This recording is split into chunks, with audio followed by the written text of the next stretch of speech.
the Director of Procurement Services. That memo includes responses to additional questions that you all had for the department from their presentation in September. For project updates, there are none at this time. Under other information, there was an interim report that was issued by the Governor's Commission on Government Reform and Restructuring. There was about a little bit over 100 recommendations within that report, and council staff has been asked to review that report to see and to identify what recommendations that they propose could affect localities, and that analysis should be completed by next month. The November-December Governmental Operations Standing Committee meeting has been moved to December 2nd, 2010 at 4 p.m. in this room. The November meeting would have fallen on Thanksgiving. The December meeting would have fell on the day that City Hall would have been closed. So that's why the meeting had been moved to that date. But I also want to point out, and Ms. Weaver can probably verify, I believe there's a League of Cities conference that is also that same day. Yeah, who's going? I went last year. I'm not going this year, I'm sure. Anybody here? We're not going to attend it, so that December date probably works fine. Okay. December the 3rd? December 2nd? 2nd? Yes. Yeah. First one. Is that okay with everyone? We're all good. We're good. We're here. So you don't want me? I'm fine. Those done, won't be there. The proposed December agenda includes presentations from the city registrar and the electoral board, and also sister cities. I'll be sending you all within the next week or so, sending you all an email for any questions that you may have for those two bodies. So, and that concludes my second report. That's your heart. I attended on behalf of Ms. Graziano a large and small municipality meeting today where they're preparing their legislative agenda. Some of these things that we discuss here are included in their stuff. I'll see to it that everybody gets a copy of what they've come up with regards to legislative agenda and get it today. Let me just mention one thing, since Korita mentioned the city registrar, she is scheduled to come to the council informal meeting in January to get a complete training in preparation for the redistricting. So that is already scheduled for January, so we may want to take a second look at whether or not you need it here in December. We'll look If at I it. work that out. Yeah, makes sense. Papers. Yeah, let's do these board vacancies. We've got how many?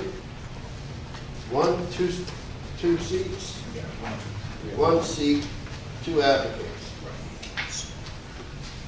Mr. Kenneth Daniels and Mr. Melvin Smith. And I think we had high regard kinds of recommendations for, is it Mr. Daniels? Yes, sir. If I may talk a little bit about it. Dr. Daniels is a professor at VCU. He's a professor in finance and is currently serving on our investment committee and has been doing that for the last 6 years.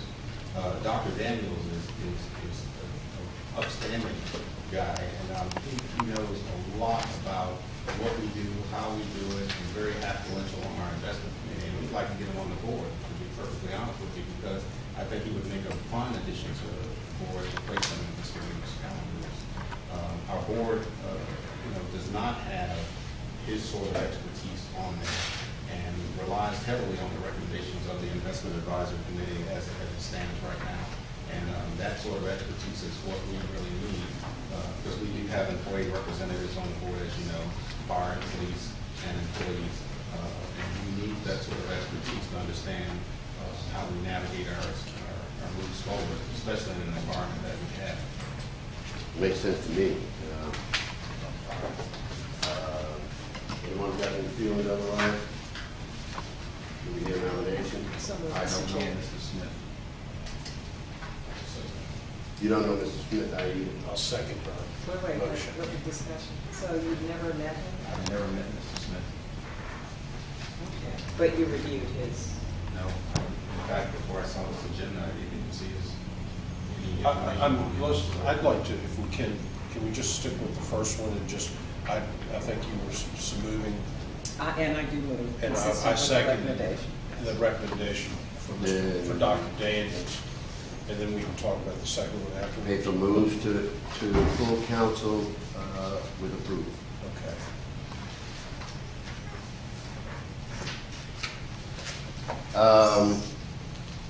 Do you have something else? I'm, Papers? no, then we got Mr. Right. Yeah, now we got, it's only one spot? Right. Oh, I'm sorry. I'm off today. I apologize. I do it. I usually do it most of the time, so. We're Sorry. reversing roles today. You're very understanding You want with to me sit and my between the two of Alzheimer's you. and I'm gonna move my seat And to my the other sometimes side of the is- deputy You council. completely just overwhelmed me today. papers, ladies and gentlemen. Yes. Item number one, you want to read that? Yes, sir. Sorry. Yes. I do not have benefit of your perusal of this application, just be sure, because really I'm relying on your expertise, and I'm trusting that you've assessed Mr. Daniels. As you look through this, it seems certainly not to, I can't see any reason that I would be proposing to move forward. I don't typically advocate for board members, but I work with them. But I will tell you that his expertise is needed on this board. With certainty, typically I'll make recommendations. I try to stay neutral. No, we're fine with Mr. Daniels. I was just wondering if you had any comment relative to Mr. Stein. I have never heard of that. Well, in his defense, the applications will come directly to the clerk's office for I review. got you. So they'll just come directly to us, so he wouldn't He wouldn't have have gotten it ahead of time.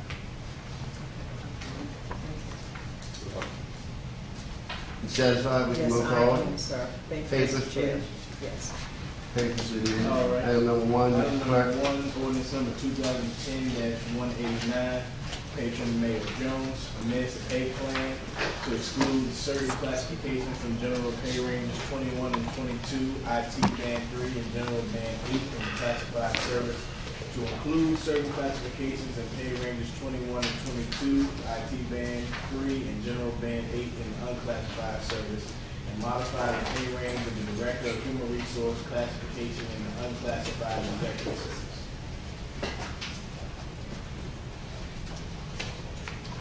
Dr. Jackson, you want to help us out with this one? What are we doing with it? Yes, sir. As stated, the purpose of this paper is to create fairness and equity by moving our classified positions in pay grades 21 and above to the unclassified service. As it stands, we currently have about 20 classifications and about 57 positions affected by this paper, of which 52 are actually filled. And the purpose would be to take these classified positions and move them from in grades 21 to an unclassified status. And the purpose for this is what? To create fairness and equity, sir. At this particular time, we have certain senior management positions that are classified and some that are unclassified. We want to create equity right across the board with making all of those positions unclassified. Does that not put persons at risk with regards to their job, at risk of whim? No, sir. Not at this. Certainly it takes classified protections away. Yes, it does, sir. Why aren't we going the opposite direction and giving those who are unclassified at the same level those same protections? Well, at this current time, sir, the unclassified service gives the administration the ability to make certain pay adjustments forward, whereas classified service does not. There are benefits that will be gained for the employee by implementing the unclassified service. We also have an ability, sir, to have an enhanced benefit package. For example, the unclassified service has their life insurance benefits are paid for and a slightly enhanced benefit plan. So ultimately, when we move forward to try to recruit and retain qualified talent, the unclassified service possesses a better basis to do that. I sure don't want to tell you your business, but it just seems to me that that trade-off for enhanced benefits might be might be at least debatable with regards to the need for a secure job. Yes, sir. And so, I personally, and this is just purely in my opinion, not always feeling real good about these change classification deals, because I don't know who and what is caught up in the mix. There are times when, in other organizations, I've actually seen this change designed really to get rid of somebody they've had chances of getting rid of. And it's kind of scary to me in the midst of this economic environment. However, I sure don't want to taint what's going on here with some past experiences I've had. We've done it before, and unless there is some objection, I don't know that we should do it again. Is there anyone, any comments you all might have in this regard? Mr. Tyler and Mrs. Newman.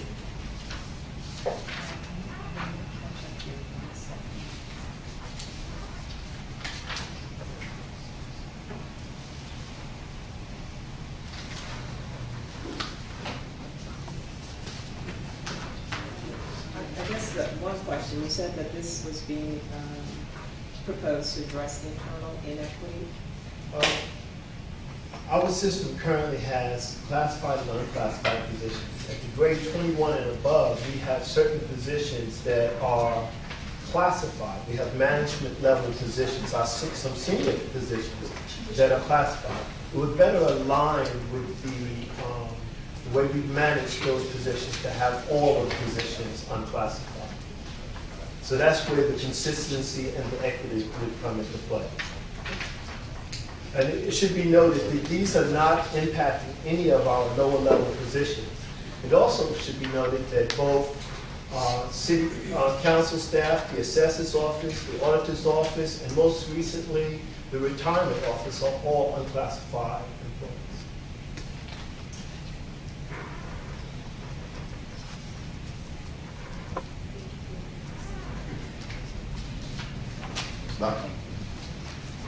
Again, as I mentioned, you've done it before. You've tried to smooth things out in other areas, other levels of employment. So I need y'all's reaction. I'm willing to go forward with the bill.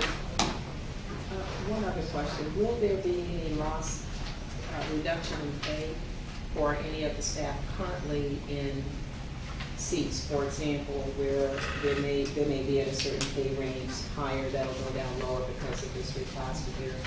No.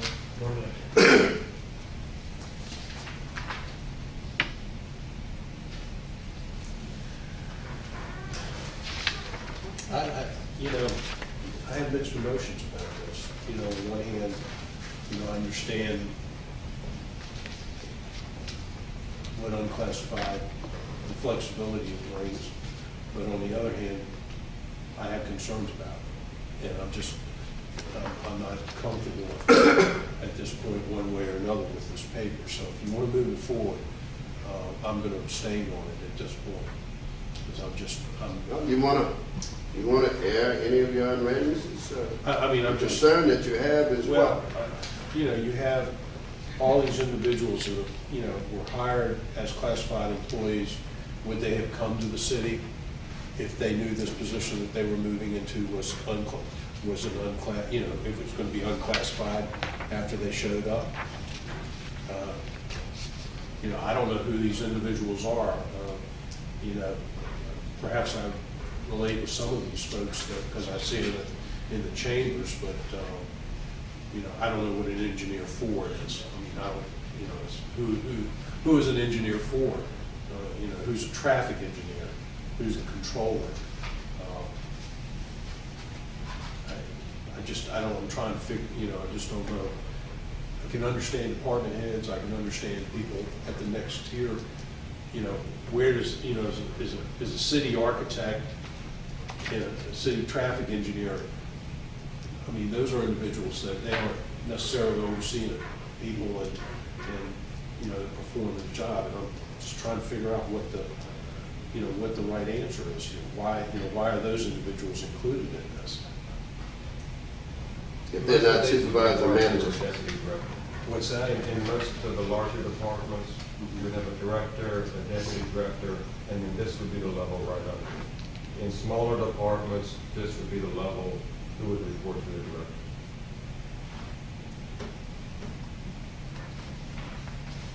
What's the benefit of this?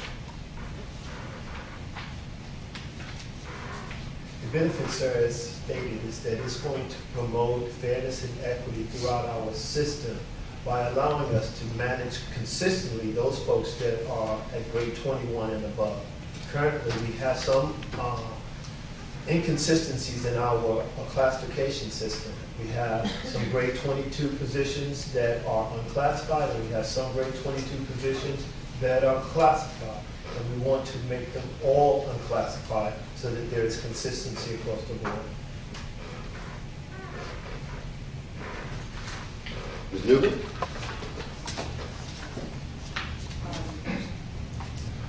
think I'm prepared to move forward.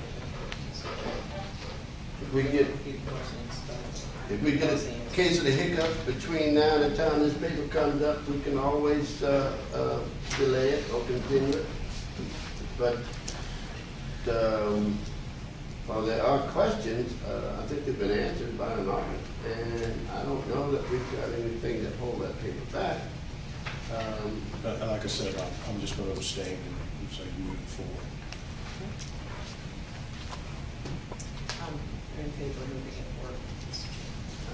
Concur. One abstention, 2 in favor of advancing the paper for approval.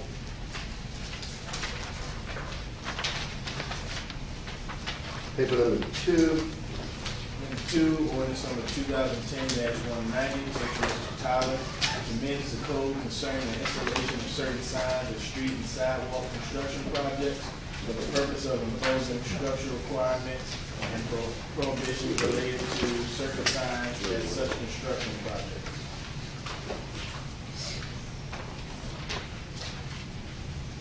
What we got here, Mr. Tyler? This is a paper that I introduced about a month ago now, perhaps. It deals with the signs that have been erected throughout the city for the road projects. Basically, I personally believe that we should not be placing city council names, mayor's names, or administrative names on it. If we want to put a sign up that says this work's being done by Department of Public Works, I'm okay with that. But I think when you start naming individuals, it's only fair that you either name all or none.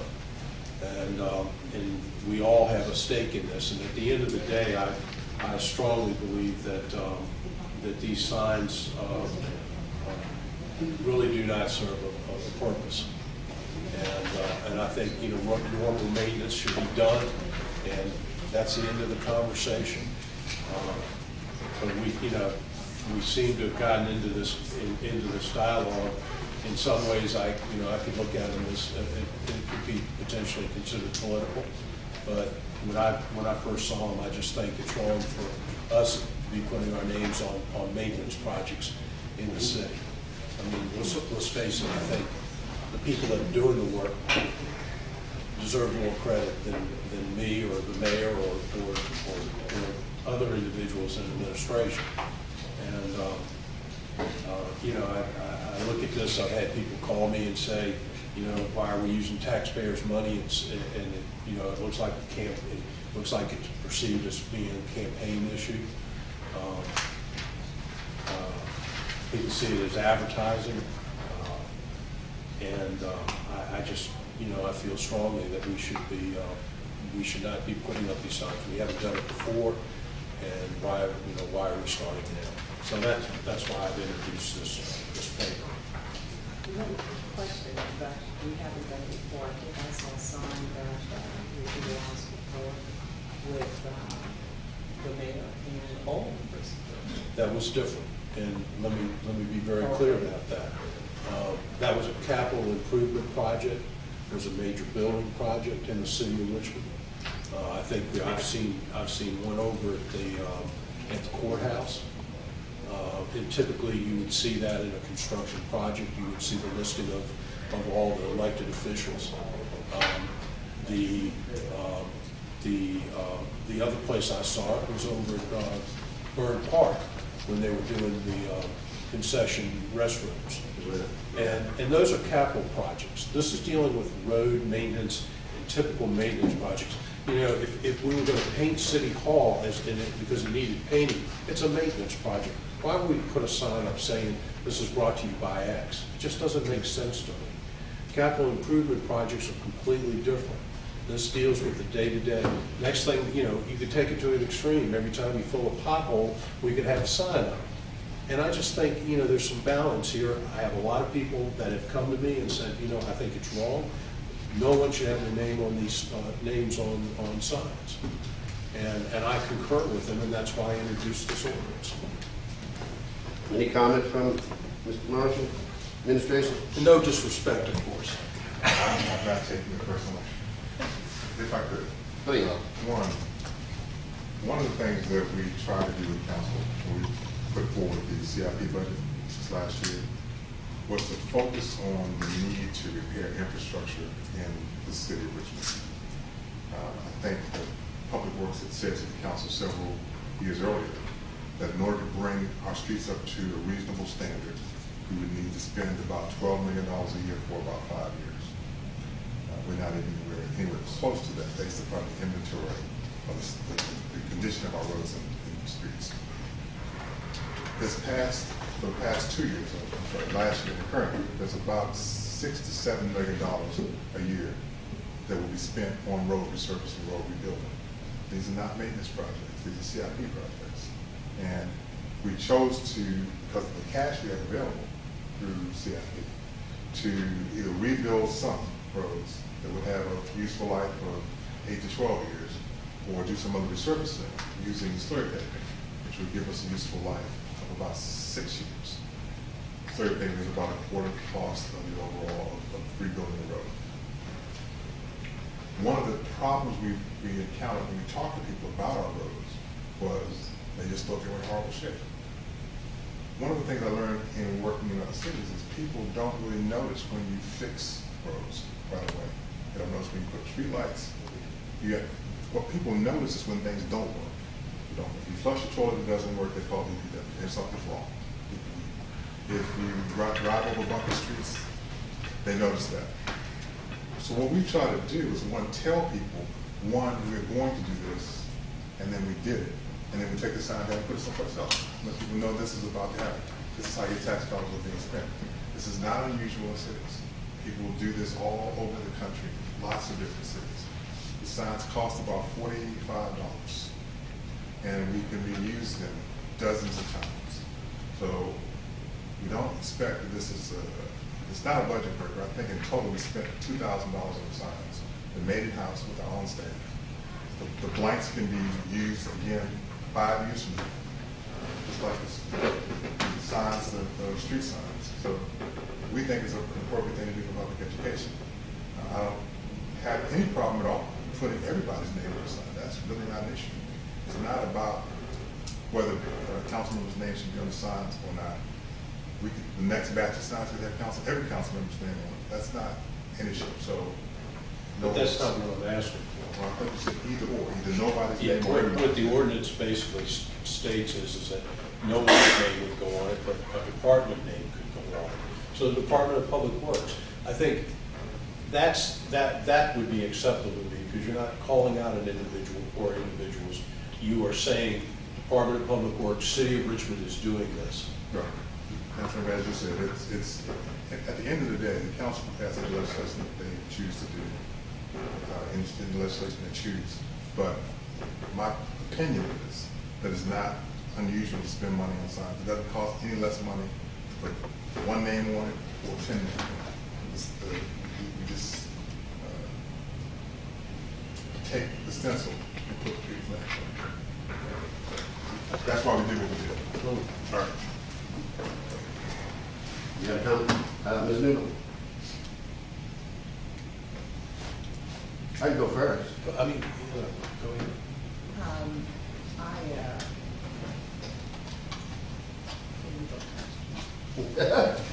I didn't notice the sign until I got a call from Ms. Crown that some constituent had said that there was a sign in her district. Well, it turns out it's my district, on Bainbridge Street. And the name is it was Mayor Jones and Mr. Marshall. Well, they were also getting ready to, hadn't started yet, doing the paving. It's my stop, smoking pill. I was glad it wasn't a two.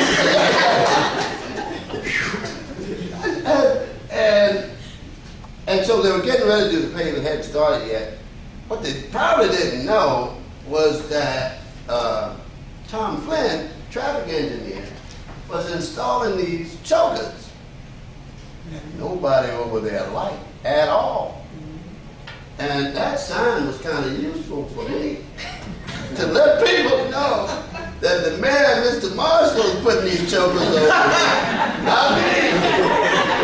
And we had a big fight over there at Second Precinct. And I said, born out of me. But I did say also that I can't make this up. That there's some hidden risk there, that you do this at your own risk. I do know that Sheriff Mitchell plastered signs and I think her image on some of the sheriff's vehicles and was found by the Attorney General to be out of order.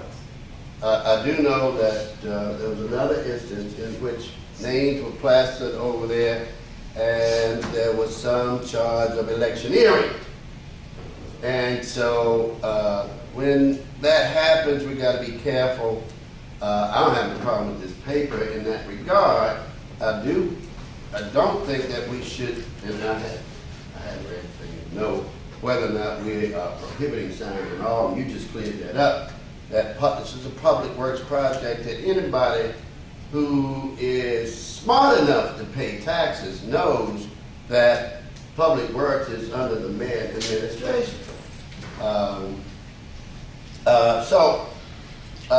I think to keep us out of trouble, we may seriously consider this paper. Unless there was willingness on the part of Mr. Marshall to adjust the signs, as he said he'd happy to do, and continue the paper until we get this matter straightened out. So I'll leave y'all with that. Yeah, I would propose that it be continued, that the amount of street paving we did was significant. This was not a small. No small thing. Right. And so that doesn't qualify as sticking something down in a pothole, which I would not be amenable to.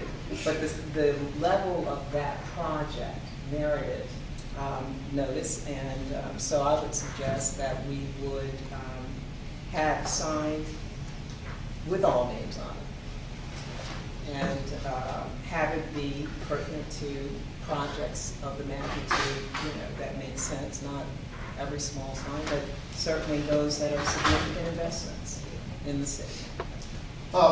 It can be done any number of ways. Yeah, well, I will tell you that I had one citizen call me on Kensington Avenue. It was 2 blocks long. A sign was put up on Kensington Avenue. It wasn't a sign that could be used anywhere else because it had Kensington Avenue plastered on it. Well, that modification. I don't know where it came We from. don't do that anymore. Yeah. The signs are street paving. Okay, Sidewalk. well, this is the one that, got emailed to me, so, anyway, and that was 2 blocks long.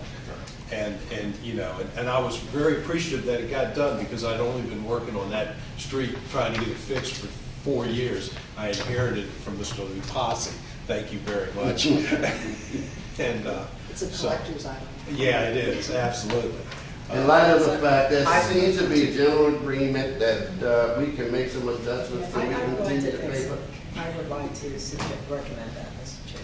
I mean, I would hope that administration would work with us. I'm not interested in having my name on a sign, to be honest with you. I would prefer that the folks that are doing the work, Department of Public Works, be the folks that get the recognition for it. I mean, that's me. I got you. All right. I got you. And I'm I'm fine with Let continuing my for word 30. speak for me. All right, yeah, 30 days is fine. Or I want to if that's, clear in the difference that I'm Please articulating. put your motion on. Mr. Tyler's talking about a department, courtesies of DPW, whatever. I'm saying that I'm not, from what I understand, it is not unusual to have signage on major projects we're investing in any locality with names, but that the modification would be that all of the names would be there. So that it isn't, it's the mayor and it's all the council members. If we're gonna do that signage, but we have some criteria by which an administration can articulate that, we would put that up. And any number of other combinations could be proffered if we had a discussion. And so Yeah, I just hear want to be a motion clear on to mine. continue the Yes. paper. That's also correct. Is there a second? Citizen comment? Oh, citizen comment. why don't we You do are that? so right. Why don't we Citizen do that? comment, you are so right. Oh, That's fine. All right, get on that camera, My man. name's Silver Persinger. I would prefer that nobody's name appear on the signs. I appreciate Mr. Tyler's paper. I do view it as a form of, if you really look at it, probably most people don't even know who their council members are. I know who all council members are. But, I'm not interested in you guys advertising your positions because that's one of the benefits of incumbency. And one of the benefits of incumbency is keeping yourself in there. And this contributes to that, and I don't want to contribute to advertising any of your names. So I appreciate the sentiment of the paper. I appreciate Mr. Tyler bringing it forward, and I'm supportive of this. I think what Mr. Marshall was saying is, he likes having signs to advertise the work that the city's doing. I'm appreciative of that also. I think it's good to let people know that you're doing the work that you're doing, and I think Mr. Tyler doesn't object to that. He just doesn't want names on the sign, and neither do I. Thank you for the opportunity to comment. Appreciate it. Your motion. To continue for To 30 continue. days. To continue. So, then the paper advances to the council with a recommendation for continuing. We'll take it up on December 2nd. Item 3, Item 3 is resolution number 2010-R7, Patron Mr. Jewell and Mr. Tyler, requesting this committee to facilitate negotiations between Richmond Public Schools Administration and the city auditor, defining a scope of audit services related to Richmond Public Schools. well. Again, this paper's been floating around. We've heard the term party with a purpose. Well, this paper is with a purpose, and it may be bearing fruit in that I did get a call from the school board chairman this week, Monday as a matter of fact, who says that she wants to set up a meeting with the vice chair and others to discuss where we left off with regards to audits with Richmond Public Schools. And the methodology there with what type of audits and who would bear the cost. Those are still outstanding issues that this ad hoc committee has been working with. And of course, I found it interesting that I got that call when it was sort of out in the street that I was getting ready to hold a press conference talking about schools. Whatever is the case, whatever the motivation, I do believe that we've got an opportunity to move forward with a next round of discussion.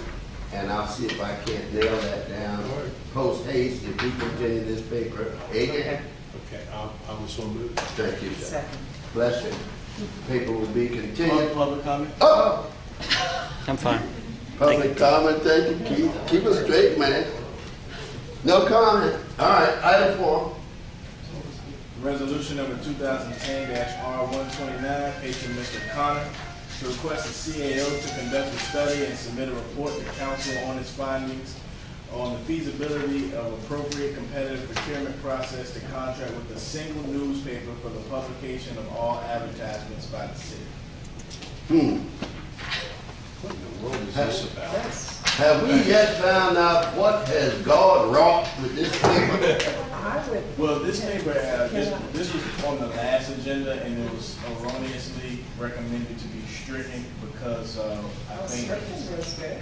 well, I think it was understood by the time that the committee met that it was Mr. Connor's intention to let the paper be stricken. And that wasn't exactly the case, and that's why the committee went forward with that recommendation.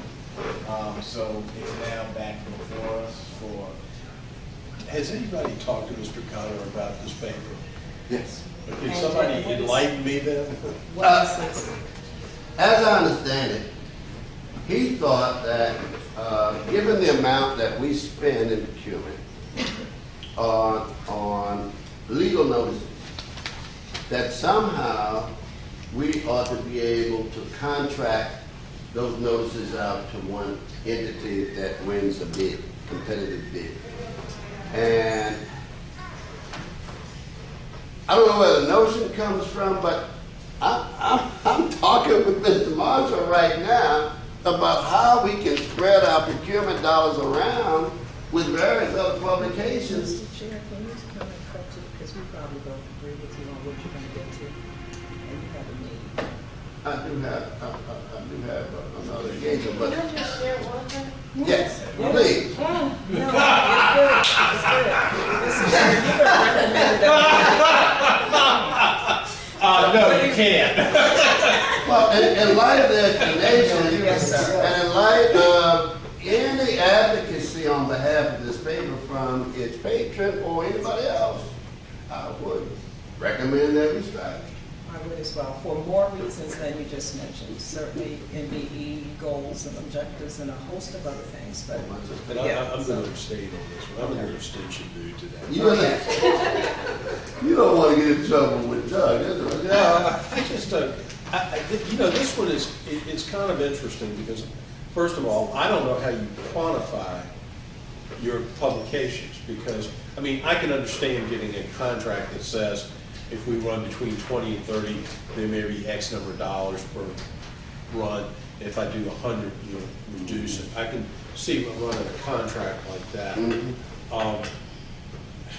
I don't know that one publication can serve all purposes, and that's kind of where my, Or Well, one should. publication does not serve the entire, they not That- well, everybody that's- purchases yeah. that same. well, that's what I'm getting at. I mean, you know, it's obvious that you and I pick up, the three of us pick up style every week to make sure we're not in it. You know,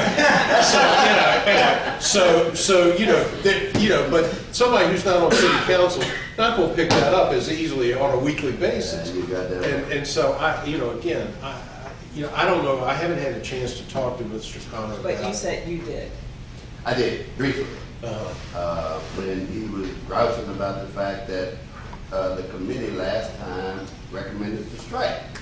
And he said, well, here's what I was trying to do, and I just thought that it could be a way that we could save some money by procuring this, by contracting this thing out on some, if not all, of the legal notices that we have to put out a year. Maybe another dumb question is, how much do we spend on legal notices a year? Thought I saw about 1.3 million. On legal notices, if we do, I'm getting into business. Did I see that through the clerk's office? Did I see that number? I'll get back to you on that. Did you get back? 1.3 million? I mean, Lord, I don't know, I would be surprised. I would be shocked. I don't know. If it's that much of me? Oh, God, yes. Is that- We'll get an answer. And it's not just legal notices from the clerk's office. We also advertise in procurement That's- and in personnel, so we'll find out what the answer is. Exactly. Why don't we do that? Let's continue this until we get we find out what this is about. Is that okay? I don't want to, yeah. Yes. Okay, thank you, Mayor. Yes. So we want to reverse that. Yes. We haven't voted on it yet. Motion. No, I said I was going to abstain. I was. I'm a future tense. Wait, Mr. Marshall. We'd like to point out that this is exempt. That advertising is exempt from procurement. That, I don't know if you were aware of that. It's exempt for procurement, and it's, the rules that govern procurement. Yes, is it's what you exempt mean. from the rules that govern. That's correct. Yeah, that's Of course, correct. you could change that, but. But if I may ask, My understanding is we advertise because the Virginia code requires us to advertise. Mhm. And I would like to think we advertise across multiple print sources so that we can have the greatest possible reach to, right, to all the populations that we're wanting to target and to increase all of that. So to talk about going to a single one just seems to defeat the entire purpose. Sure. But, and I'll just be, Classic example is there are zoning notices that are germane purely 100% to Richmond residents. No one else. Why would we put that in the Time-Dispatch that advertises to Tennessee? It's a state newspaper. When we've got the Free Press and Star both that are exclusively, virtually exclusively Richmond newspapers. And they qualify as publications of record. And so we have voted to continue to pay them. So we have voted, sorry. We So just did we said have- to continue. Well, we haven't had public notice. public hearing. Public hearing, Mr. Garcia, did you have comment? No, hold my comments. That's what I thought he said. Recommend that the paper be continued. And You have one more. On the back side. That's resolution number 2010-R138, paid from President Graziano to amend the rules of procedure for city council for the purpose of providing that ordinances and resolutions relating to expenditures of council district funds and to appropriation of funds and amounts not exceeding $25,000 received from grants shall not be referred to a standing committee for review prior to council action. So in other words, finance would not get stuck with, what a expenditure shows on. what are we doing? But you mean like council district expenditures? Right. Correct. Anything over $1,000 has to go for council for approval by resolution. Right. But right now, those papers go to finance, then come back to council. The resolution would still come to council, but what you're saying is if this waiver is enacted, there's no reason to send it to a standing committee. Just put it on the docket for council and then vote on it later without a committee having to review it. The same with the grants. Council changed the rules, I believe it was last year, that allowed the CAO to apply for a grant, not to exceed $25,000 without council action. What this does is kind of mirror that to say, okay, taking that same logic, if it doesn't exceed $25,000, why don't we just send it to a standing committee to appropriate it? Just have it come straight to council because of the immateriality of dollar amounts involved. No legal implications there? Since approved this before. Pleasure. Let's have a public hearing. No comment. No comments? I move forward with. 3-1.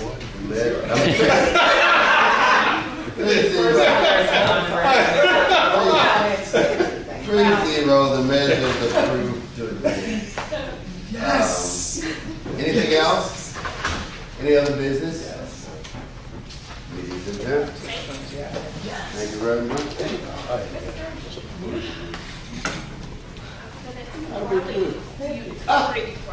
Yes, yeah. Is it okay for me to send this?